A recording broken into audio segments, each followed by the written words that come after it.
Welcome to the Science for the Public lecture series.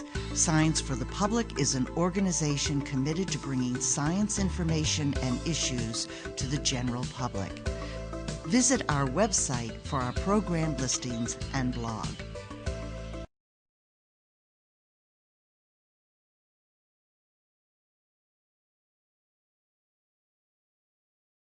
Good evening. I'm Yvonne Stapp for Science for the Public.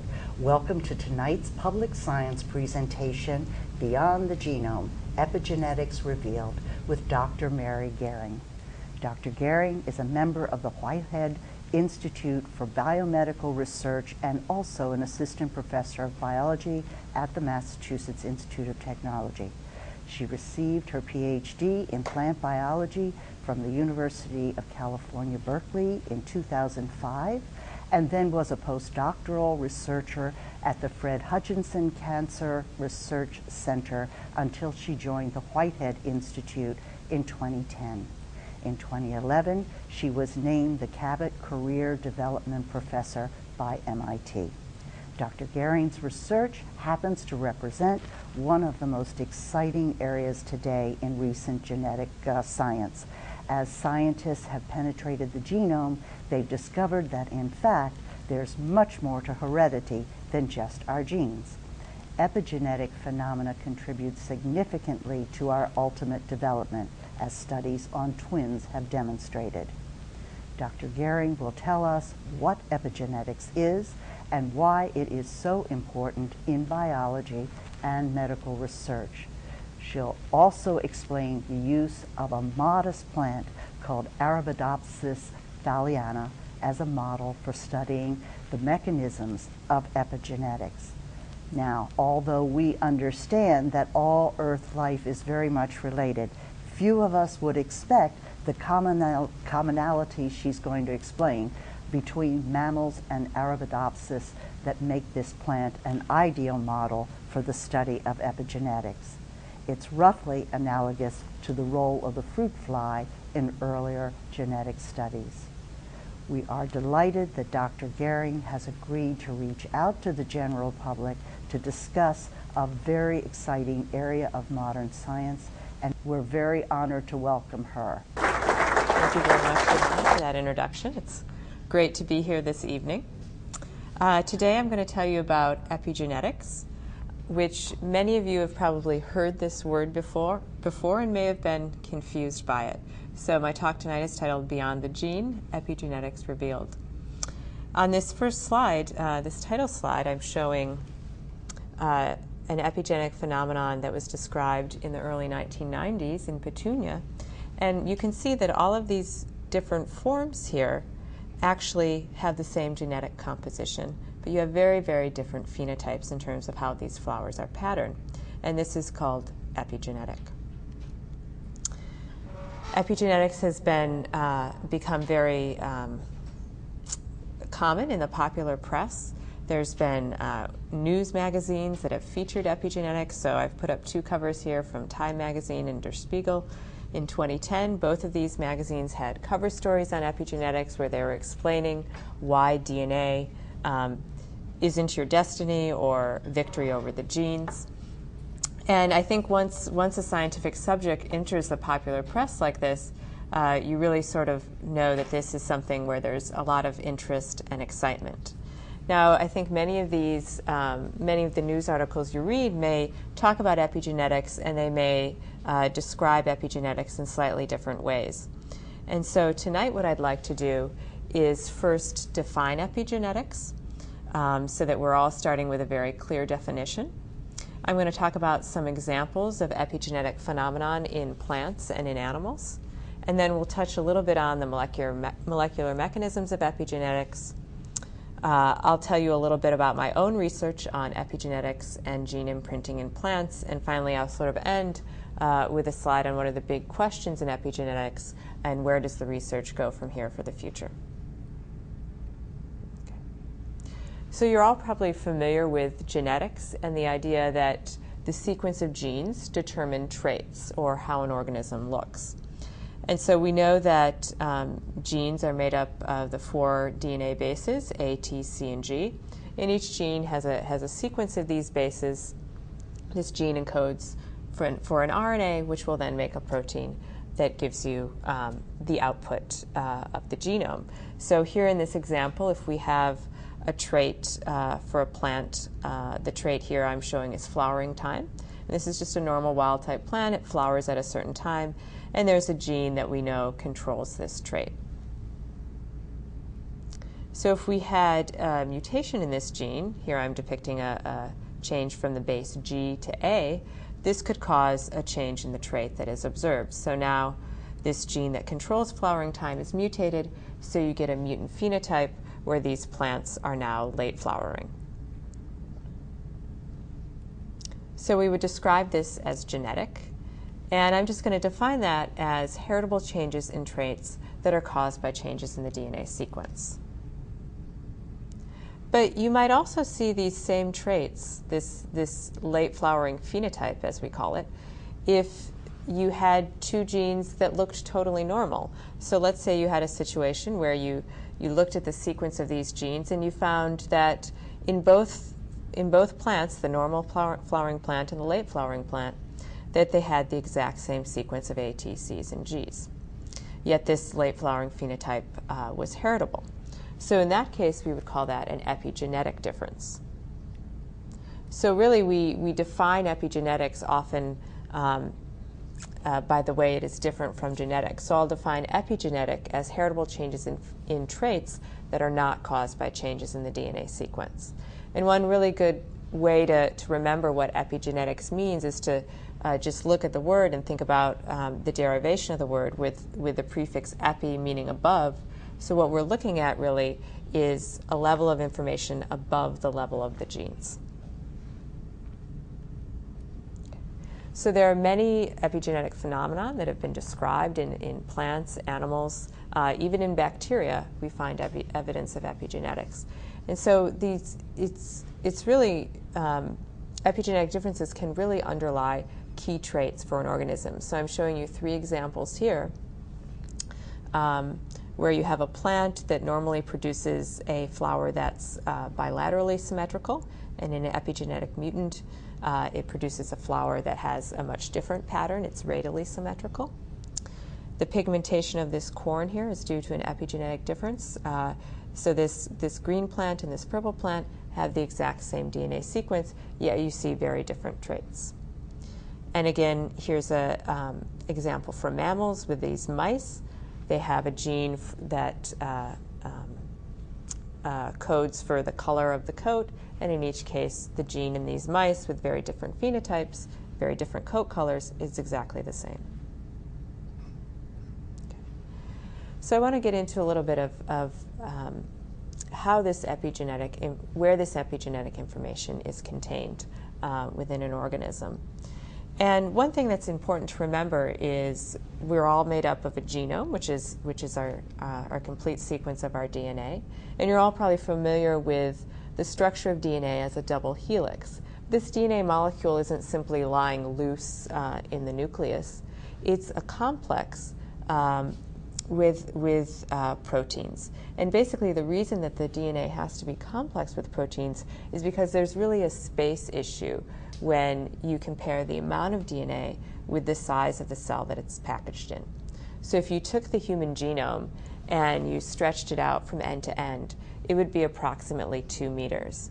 Yet that DNA has to fit into a nucleus that has a radius that's only 10 microns. So a micron is a millionth of a meter. So you have this 5 orders of magnitude difference between how long the DNA is and the space that it has to fit in. And so in order for DNA to fit into this space, it has to be very tightly packed. And to do that, it's wrapped around proteins called nucleosomes, which are depicted here in this figure as these blue balls.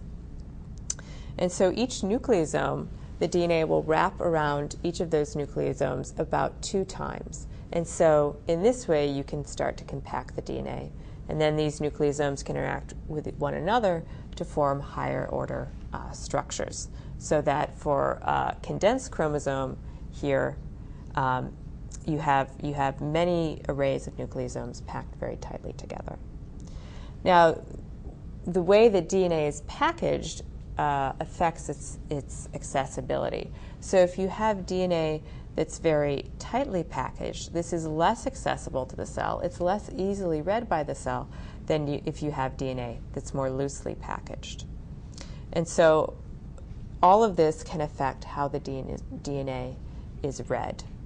So I'm going to focus on two mechanisms of epigenetics.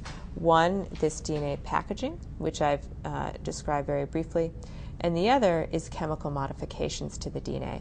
And these two mechanisms interact with one another so that chemical modifications to the DNA, I'll be specifically talking about DNA methylation, can really affect how the DNA is packaged. Okay. So first I want to start off with one example of epigenetics that's very familiar to many people, and that's the calico cat. So the cat here has fur that's in patches of different colors. You see black patches and orange patches. And this is in fact due to an epigenetic difference between the cells that gives rise to those patches of fur. So one thing to note about calico cats is that they're all female. Because they're female, the genetic constituent is that they have two copies of the X chromosome. So the gene for fur color is on the X chromosome, and so one chromosome, which you get from one parent, let's say the chromosome from dad, may have the variant of this gene that gives you a black coat color, whereas the chromosome from mom may have a gene variant of this gene that gives you orange coat color.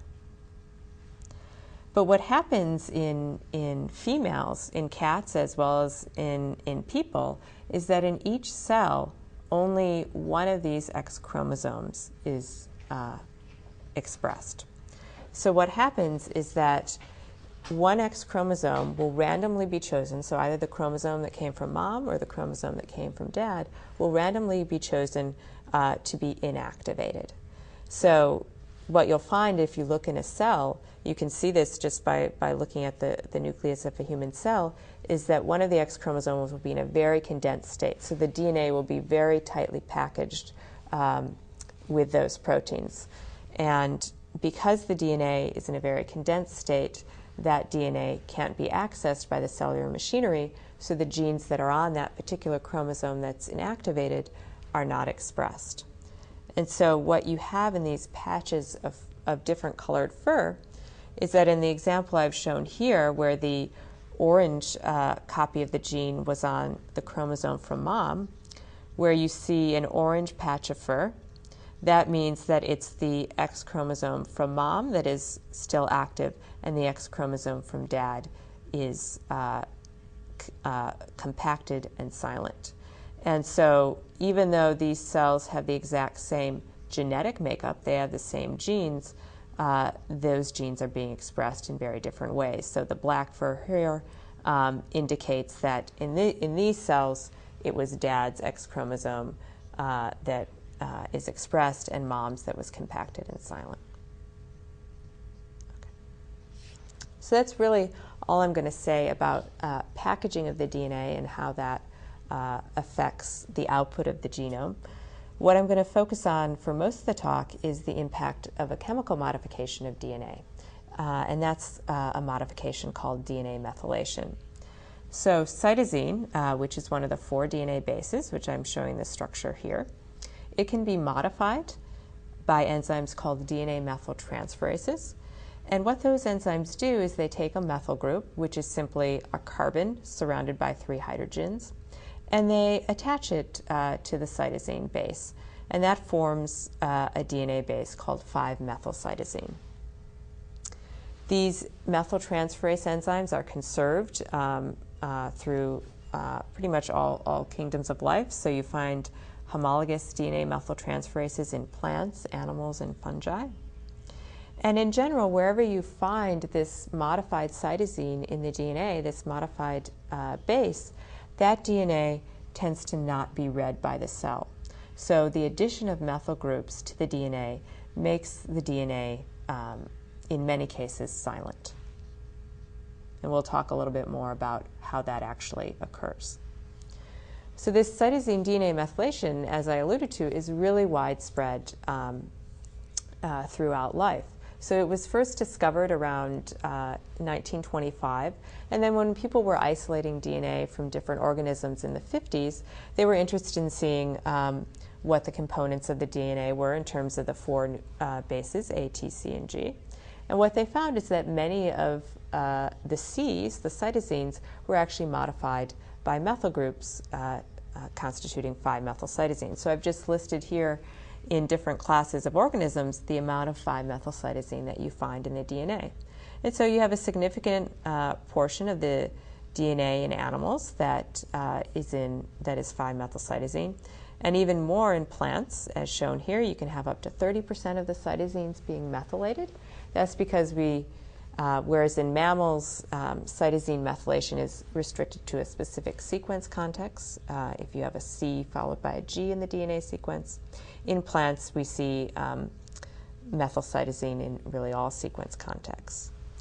Now, one thing that I want to point out is that not all organisms have DNA methylation in their genome, and some of the organisms that have been sort of the favorite of geneticists throughout the years, like yeast and fruit flies, which Yvonne mentioned, actually don't have any DNA methylation in their genome.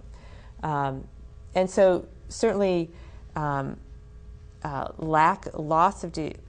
absence of DNA methylation is not incompatible with life, but really it's that these other organisms, plants and many animals, have another layer of information that they use to regulate their genome. Okay. So one of the reasons that DNA methylation is such a good epigenetic mark is because it can be faithfully inherited after DNA replication. So here I'm depicting a strand of DNA with the 4 bases, and you can see that some of these bases are methylated cytosine, which I'm depicting by this little MC. So after DNA replication, the new strand of DNA will not have any methyl marks on it. But this methyltransferase enzyme can methylate the new strand based on the pattern of methylation of the parent strand. And so in this way, methylation patterns are recapitulated after DNA replication and cell division. Now, I won't go into this in detail, but in plants, as I mentioned, we find methylation in all sequence contexts, and sometimes there's not symmetric methylation on both strands, so plants actually have an additional layer of DNA methyltransferases that carry out this methylation. Okay. In both plants and animals, if you lose DNA methylation, that has very severe phenotypic consequences for the organism. So on the left here is shown wild-type mice embryos, and mouse embryos that have lost almost all of their methylation. And these embryos basically arrest after 10 days of development, and ultimately they die. Similarly in plants, here's a wild-type plant. On the right, here's a plant that's lost almost all of its methylation. That plant is very, very tiny and stunted and is sterile. And so we know that these kinds of experiments really told researchers that DNA methylation was very important in the organisms where it's found for establishing the growth and development of that organism. So I wanted to go back to one example of epigenetics that's really been around for hundreds of years because it's kind of interesting historically. So some of you may have heard of Carl von Linnaeus, who was a botanist and taxonomist who lived in the 1700s, and he basically defined many of he classified organisms into species, and we still use his taxonomic descriptions to this day. So in 1744, he was sent this specimen of toad flax, or Linaria vulgaris, that was very, very different from what he usually saw. And this is his drawing here on the left of that specimen. So normally this plant makes flowers that are bilaterally symmetric, and they have one spike here. But what he found in this variant of Linaria vulgaris is that the flowers have a much different morphology, and they make 5 of these spikes and are radially symmetrical. And this was very, very shocking to Linnaeus at the time, because he thought that all species were created in the beginning of time, and they were invariant. And here he has a plant that its body is very normal, but its flowers are unlike anything he's ever seen on this plant. And so he said, this is certainly no less remarkable than if a cow were to give birth to a calf with a wolf's head. And really the study of this plant, this was well before Darwin's time, but the study of this plant really gave rise to the concept that species could change over time. And so he called this Peloria, which is Greek for monster. Now, in the late 1990s, people decided to actually see, well, what's the mutation in a gene underlying this difference in flower morphology? And so a group of researchers found that a gene called cyclodia, or CYC, is responsible for producing flowers of the normal shape.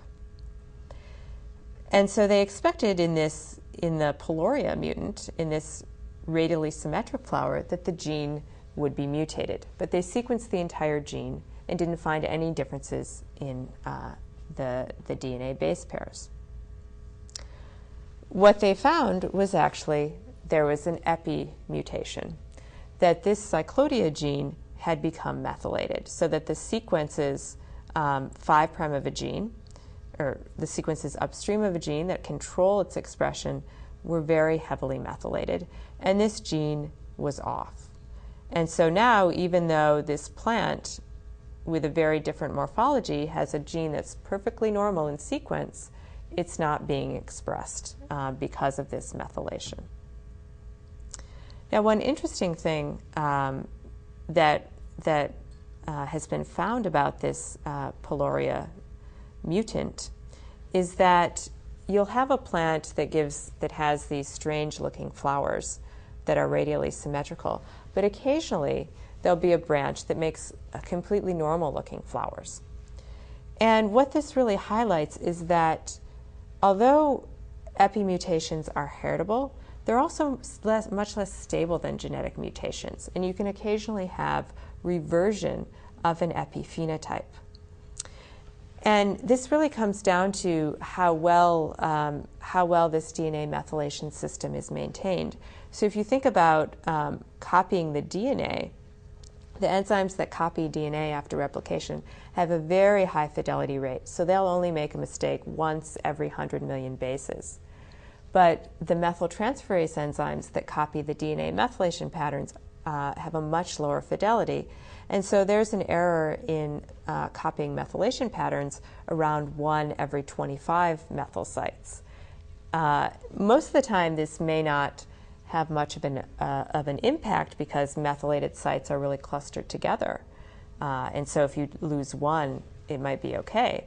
But this is really the basis for this difference between genetic mutations and epimutations, is that the epimutations are less stable.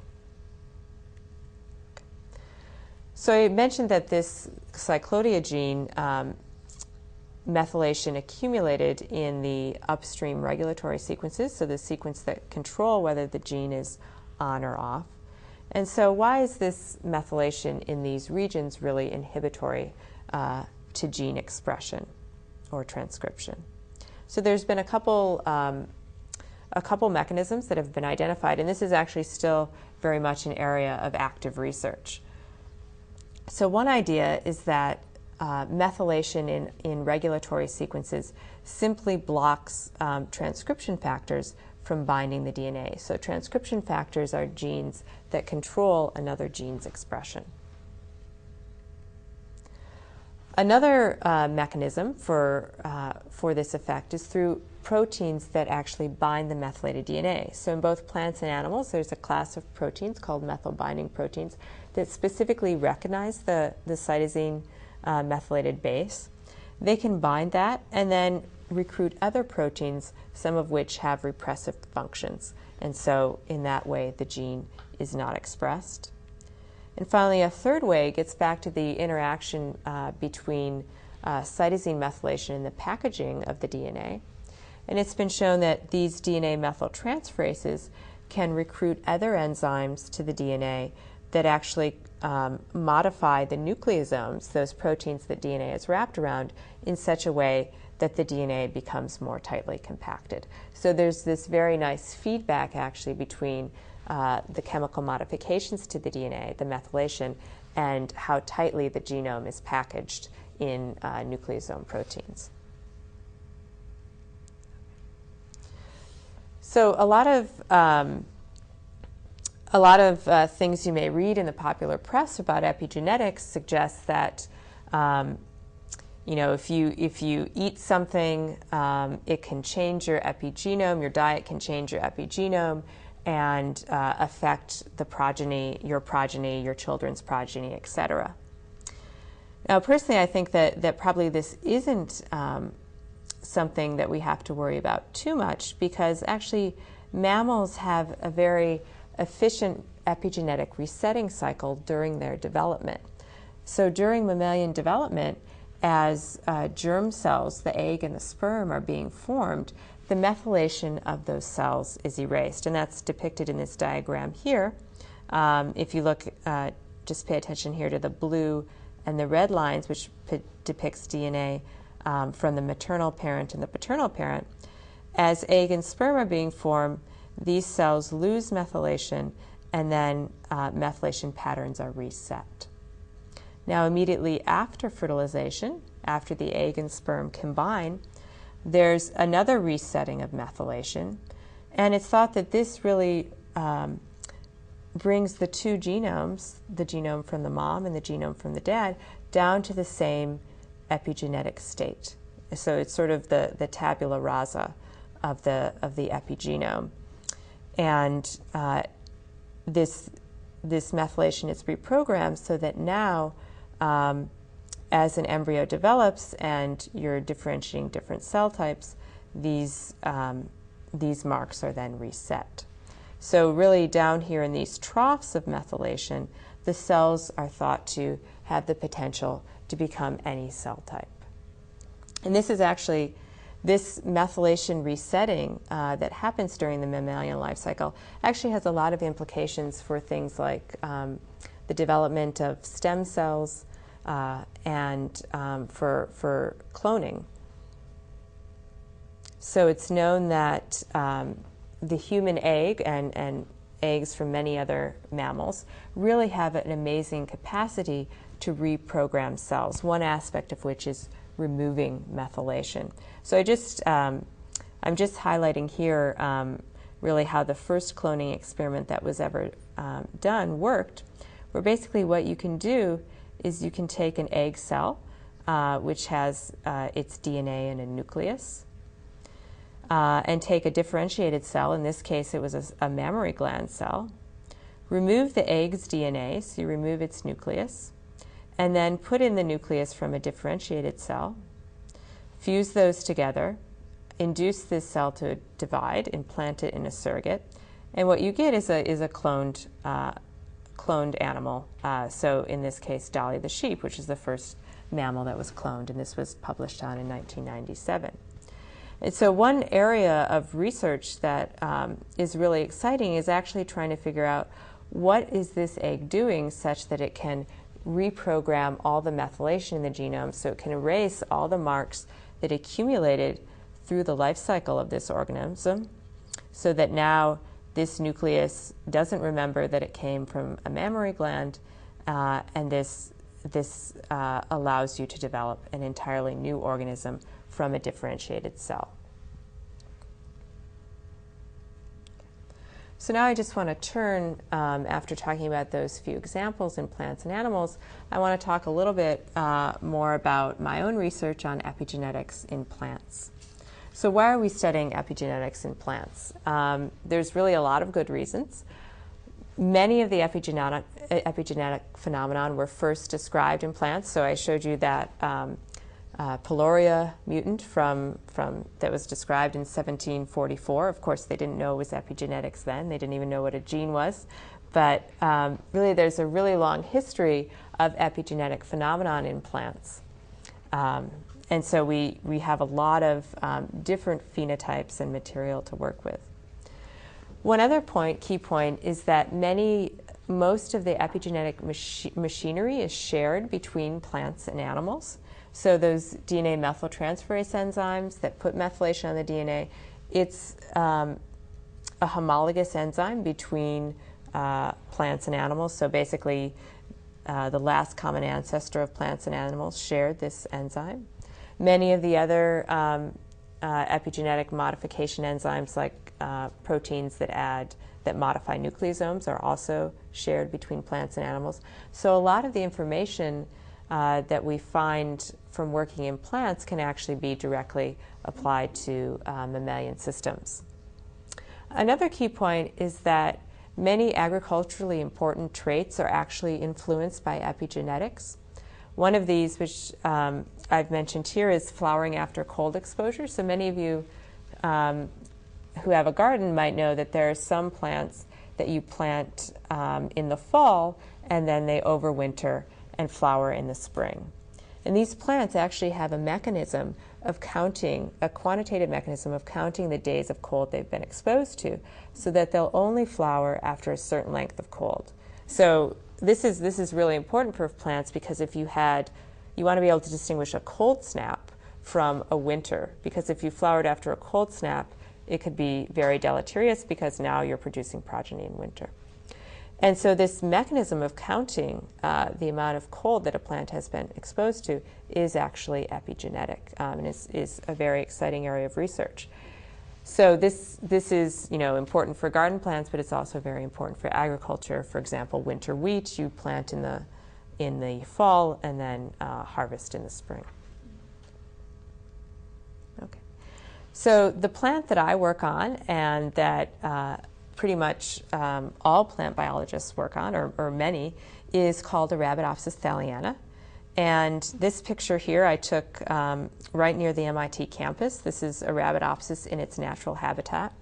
It's not a glamorous plant at all. It's actually a weed. So it likes growing in disturbed soils. You can see it here growing next to the railroad tracks that go through the MIT campus.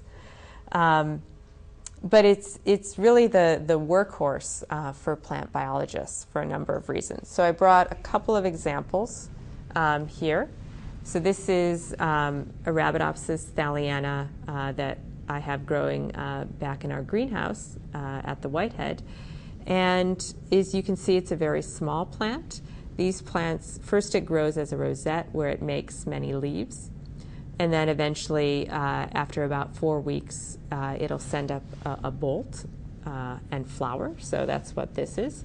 So these plants are really nice because they're small. So you can grow a lot of them to do experiments. They're easy to grow. And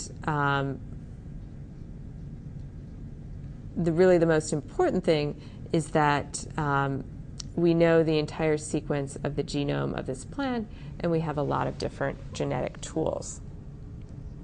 So it was in the mid to late 1980s that people really decided to adopt Arabidopsis thaliana as the model organism for plant biology research. So whereas fruit flies are a model organism for genetics, mice are a model organism for much of biomedical research, Arabidopsis thaliana is the model organism for plant biology research. So as I mentioned, it has a very small genome, which made it really easy, well, relatively easy to sequence its entire genome. So we know the entire sequence of all the genes in this plant. It has a short life cycle of about 2 months. One key point is that it makes a lot of progeny. So anytime you're working with an organism and you want to do genetics with that organism, you hope that it makes a lot of progeny. So these little seed pods here contain the seeds. We call them siliques, and each plant will produce about 3,000 progeny.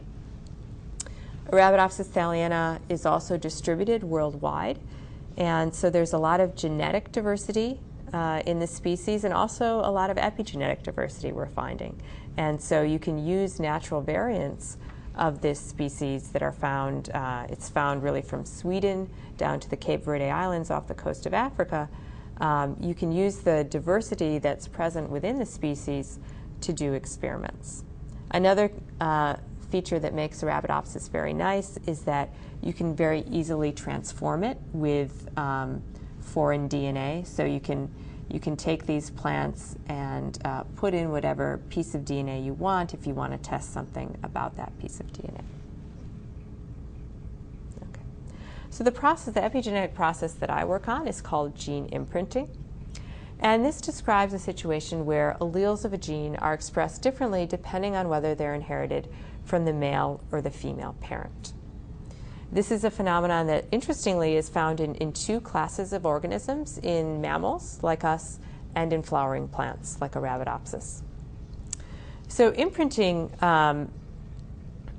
is, again, an epigenetic phenomenon. So each diploid organism will inherit one chromosome from their mother and one chromosome from their father.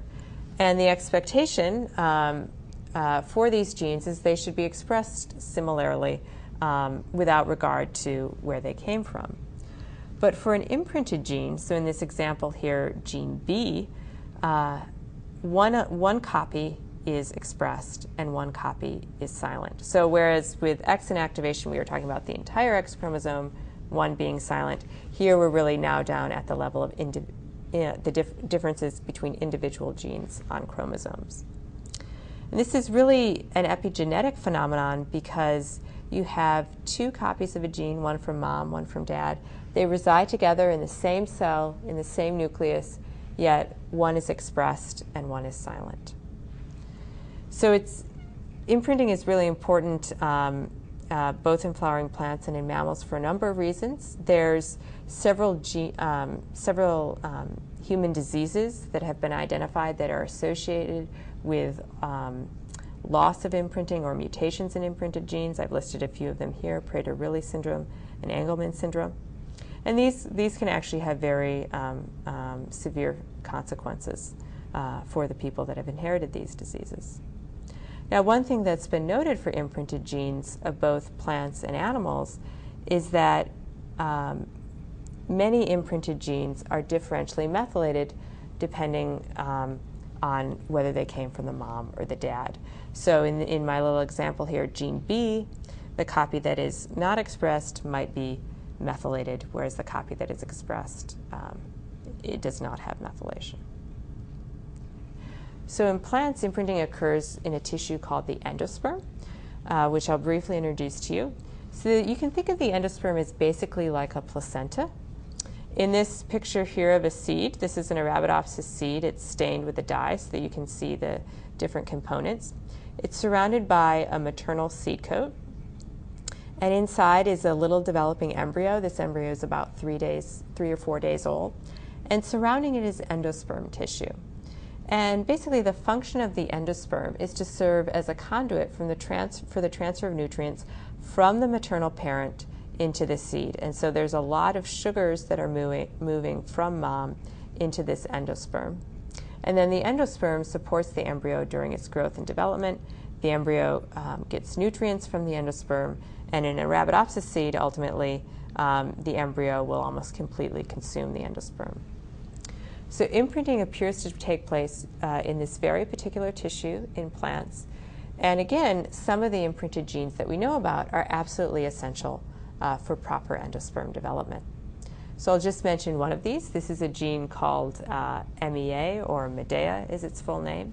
And it's a gene that's only expressed from the copy that's inherited through mom. The copy that's inherited through dad is silent.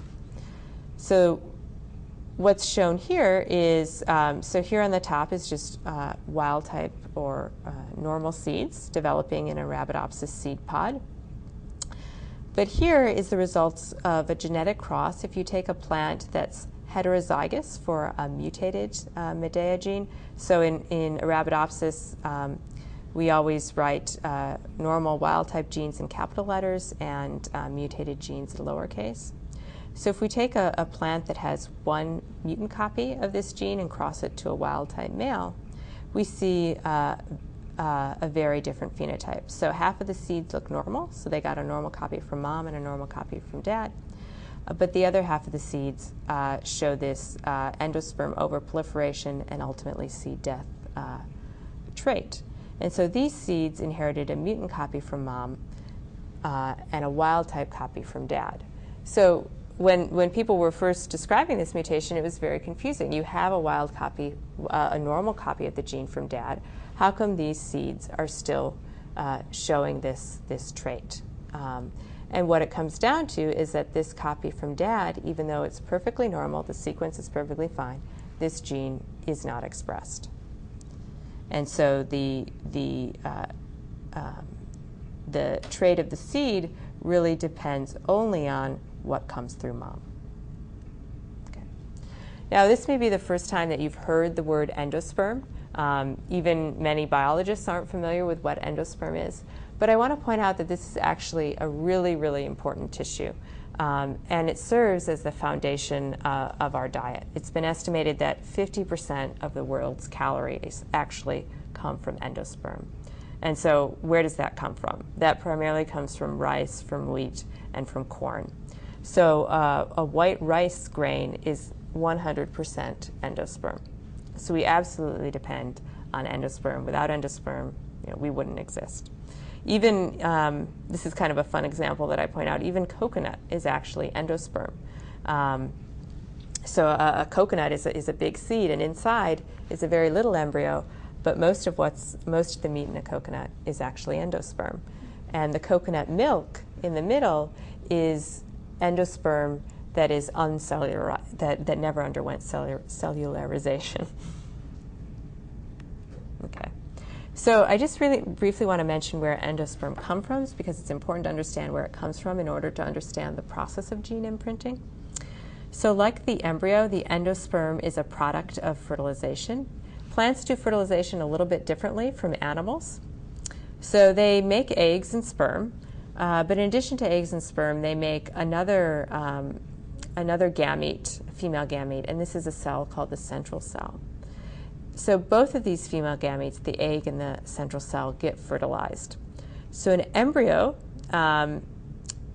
is the product of the fertilization of an egg by a sperm, so just like in animals.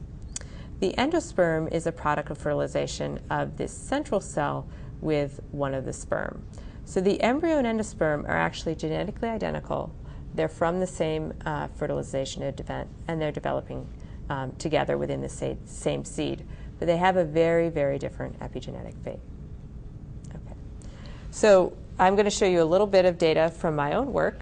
And really what I became interested in when we realized that this imprinting process was taking place in plants in the endosperm is, well, if we look at where all the methylation is in the DNA of endosperm, where will we find it? And how will that compare to where all the methylation is in the embryo, which is genetically identical? So how do these two genetically identical organisms that are developing together, how do their epigenome ultimately differ? And so what we did was take Arabidopsis seeds and dissect them into their different component parts. So there's this big maternal seed coat, the embryo here, and then this endosperm tissue. And we have methods where we can isolate just the methylated fraction of the genome.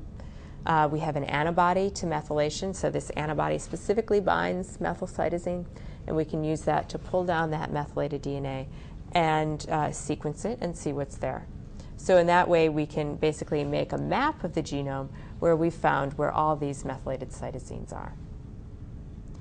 Now, the only downside of working with Arabidopsis seeds, I've told you all the great things about Arabidopsis. The only downside is that the seeds are very small. And so this is an Arabidopsis seed sitting on a penny there in Abe Lincoln's eye. And so it takes quite a bit of patience to pull apart these seeds to get enough material for our experiments. Okay. So what I'm showing you here is a part of the genome of Arabidopsis and the methylation profile that we described in the embryo and in the endosperm. So what you're looking at here is just in this blue track, these blue boxes are where the genes are.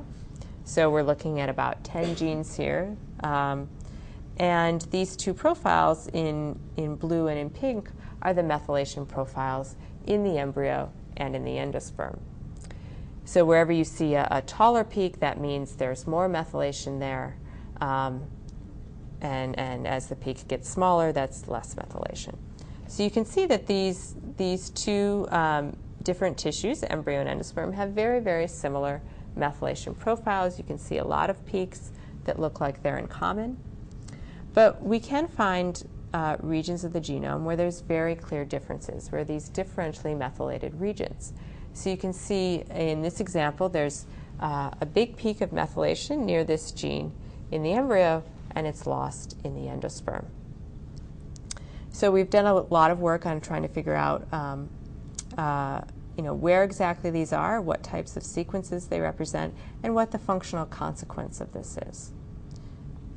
And what we found is that if we look more closely, is that the imprinted genes, so again, genes are imprinted in the endosperm, that the copy of the gene that comes through mom has less methylation than the copy of the gene that comes through dad, and compared to both mom and dad's copies in the embryo. And that's shown here for this gene MEA or Medea, which I showed you before. So if you look at this gene here in yellow, there's regions upstream and downstream of the gene that are methylated. And if we look at their methylation, their percent methylation on the copy that comes through mom in the endosperm, and compare it to the copy that comes through dad, if you compare this bar here with this bar here, you can see there's much more methylation on the copy that comes through dad.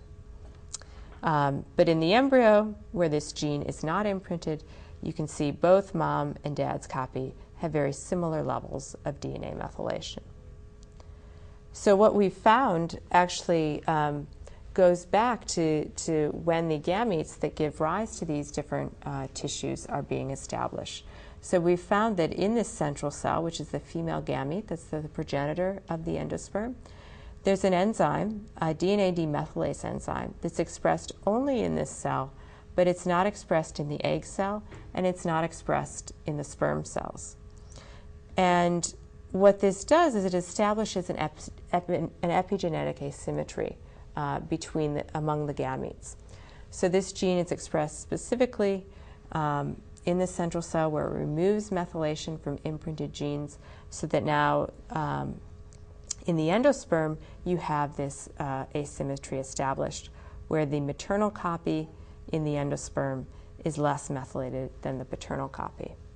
Now, because this demethylase enzyme isn't expressed in the egg, you don't see any imprinting in the embryo. Now, one thing my lab is doing now, and I'll just mention this very briefly, is there's a lot of new technologies out there that you can use to look at what's happening in the entire genome, both at the DNA level and at the gene expression level. And so now we're using these technologies to identify what are all of the imprinted genes in the genome, what are they, and how does that relate to their epigenetic marks. So we found about 200 imprinted genes in the Arabidopsis genome. That's of about, there's about 30,000 genes in the genome, so it's a small number. But actually many of these imprinted genes encode proteins that we think might be very interesting. Many of them are transcription factors, which are genes who make proteins that control the expression of other genes. And so setting up, by establishing these epigenetic differences and affecting transcription factors, you can actually affect many, many genes, because the transcription factors control many other genes. So you really have this hierarchy being established. Okay. So I just want to take a moment to think about why genes might be imprinted from an evolutionary perspective, because it's actually rather strange if you think about it. We're all taught that one advantage of having a chromosome from mom and a chromosome from dad, basically the advantage of sexual reproduction, is that if you get a bad copy from mom, maybe you have a good copy from dad, so it's compensated. But for an imprinted gene, that no longer is in the case because one copy is always silent. So if the bad copy is the one that is the express copy, now you have the potential to have a mutant phenotype or even a disease. And so it's thought, well, there must be some reason that this phenomenon of imprinting is actually evolutionarily advantageous. And it's thought that it may have evolved due to genetic conflict between mothers and fathers. And this really applies to both flowering plants and to mammals. This is called the parental conflict or kinship theory of imprinting, and it was developed by David Haig at Harvard University. And what it really relies on is, if you look at where imprinting happens, it happens in mammals and it happens in flowering plants. And the commonality between these organisms is that in both, offspring develop within the mother, and they directly receive nutrients from the mother. So in animals, that's through the placenta, and in plants, that's through this endosperm tissue. Now, the maternal parent obviously is equally related to all of her offspring, but those offspring may have different fathers. So, for example, in a plant where a plant produces many ovules that are then, which is where the egg cell and the central cell are, that are then fertilized by pollen, which contains the sperm. But this pollen, of course, you see pollen flying through the air. This pollen that lands on this plant could be from many different fathers.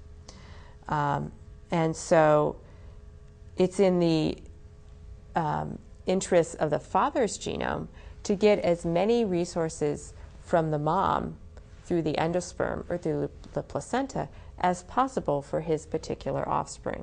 So whereas mom wants to partition her food equally among her offspring, dad wants to get the most for his offspring so that he has the highest chance of passing on his genetic material to the next generation. And so this sets up a conflict between the genome from mom and the genome from dad within the offspring.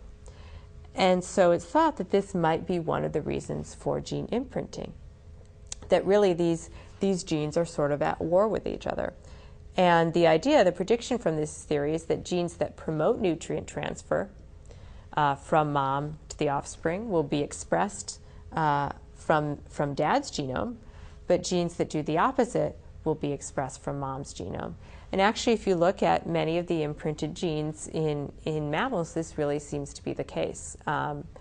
Additionally, in plants, we have a few examples where it looks like imprinted genes are directly controlling nutrient transfer. Okay, so I just want to finish. That's all I'm going to say about my work on imprinting. I just want to finish thinking a little bit more broadly about what some of the big questions are in epigenetics. So I hope you'll leave here with a clear sense of what epigenetics is, and these are really where I see the field going. So we now have the ability with these genomics technologies to look at the entire genome and find where all the methyl marks are or all the modified nucleosomes, and start to map how DNA is packaged three-dimensionally within cells. But I think we really need to get more precise at this point of how is the epigenome changing during development. So as cells go from just being egg and sperm to making different cell types, how is the epigenome changing during developmental transitions? And how might the epigenome be different in disease? It's actually been known for a long time that one thing that you commonly find in cancers is, in addition to mutations in genes, you also find very different DNA methylation patterns.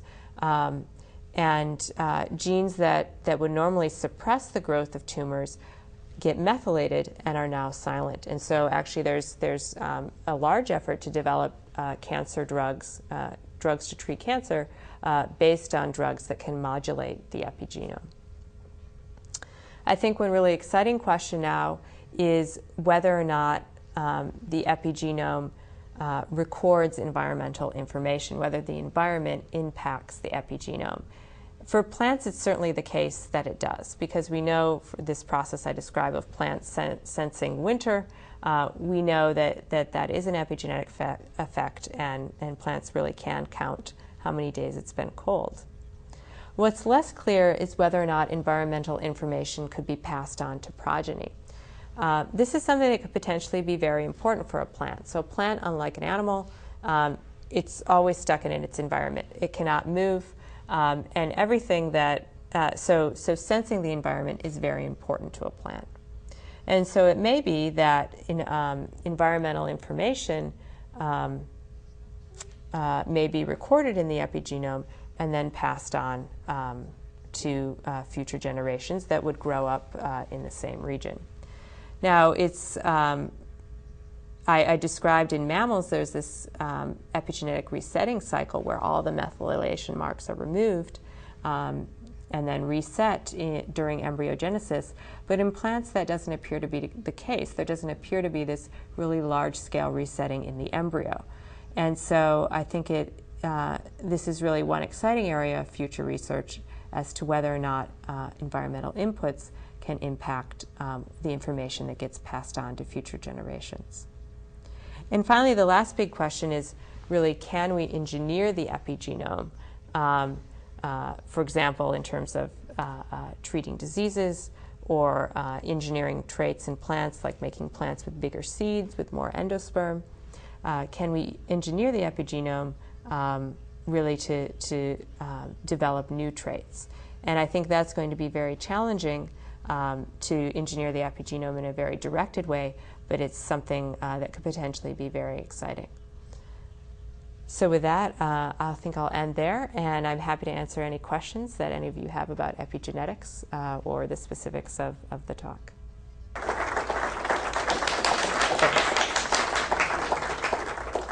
Yeah? You mentioned in animals that over the timeline of development, the methylation decreases, in the sense it drops very low, and yet somehow comes back. Why wouldn't methylation occur